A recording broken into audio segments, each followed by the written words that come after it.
नमस्कार। देखिए, आज का हमारा पॉइंट बहुत ही अच्छा है। जैसे कहते हैं ना, आदमी का मूल होना चाहिए और किस तरह से किसी का मूल क्या हम जाने, हम पहचान ही नहीं होती है। तो कहते हैं नैतिक मूल। हमारे आज का प्रसंग है नैतिक मूल। स्वामी विवेकानंद ने कहा था कि भारत एक ही देश है, जैसे सोने की चिड़िया कहा जाता था।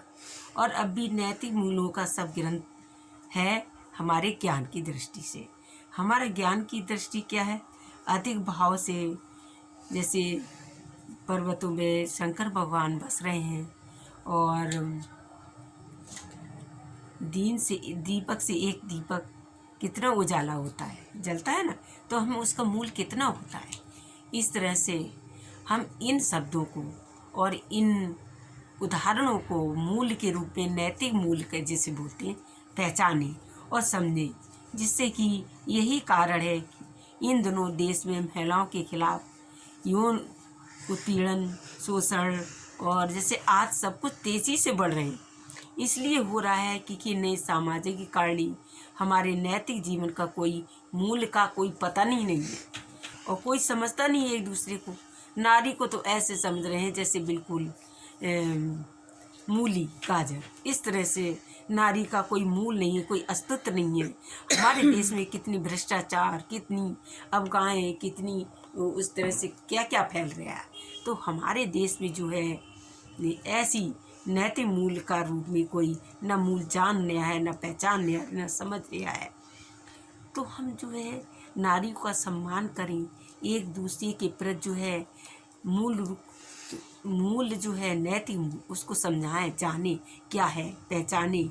तो कहते हैं ना, जैसे थर्मामीटर है महिलाओं के लिए, किसकी स्थिति है, बुखार आता है तो हम थर्मामीटर से बुखार नापते हैं घर में और डॉक्टर के पास भी जाते हैं तो वो नापता है। तो हमारा उसके लिए हमारे लिए महत्वपूर्ण है नहीं, मूल है नहीं, इसको हम नैतिक मूल बोलेंगे। और जैसे जो राष्ट्रीय में आदर नहीं करते हैं, न देश में, न समाज में, न घर में, इस तरह से उनको अपमानित करते हैं। कोई मूल नहीं है, कोई अस्तित्व नहीं है उनका। जैसे इस तरह से जैसे कोई खिलौना है, तो हमारे जो है भाव न नैतिक मूल्य है, न समझता है, न कोई देखता है। तो दुनिया भर में यही हो रहा है। अब देखिए, अपने कुटुंब में, अपने परिवार में ले लीजिए और नैतिकता, सदाचार, दृष्टि, जीवन, इसका क्या अर्थ है, क्या महत्व है? कुछ मूल नहीं। नारी मनुष्य की एक जन्मदात्री है। उसे सुरक्षा, सुविधा, स्नेह व दुलार और माँ का ममता मिलती है।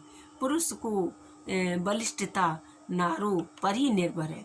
जैसे वृक्षों की समृद्धि, वस्तुता, पड़न, भूमि, जल, बीज का अनुदान मात्र है।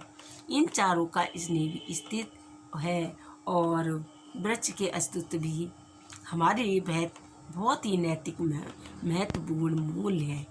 इस तरह से हम अपने हैं देवव्रत से जन्मजात रूप से ही ईश्वर का एक उपहार मिला है, माना है। तो इसका हम नैतिक कर्तव्य समझकर नैतिक मूल्य जानें और यही हमारा परम कर्तव्य है कि हम दूसरों का मूल आपस में समझकर एक दूसरे के प्रति समझें, क्या मूल है, क्या महत्व है इसका। इस तरह से हमारा ये आज का समाज बिल्कुल मूल रूपों से आधा हो चुका है। परिवार, समाज और देश में कोई इसका मूल्य नहीं रहे, कोई अस्तित्व नहीं। तो हमारा आपसे हाथ जोड़कर विनम्र प्रार्थना है कि हमारे नैतिक मूल्य को जाने और इसको पहचाने, समझें। बोलो नमस्कार।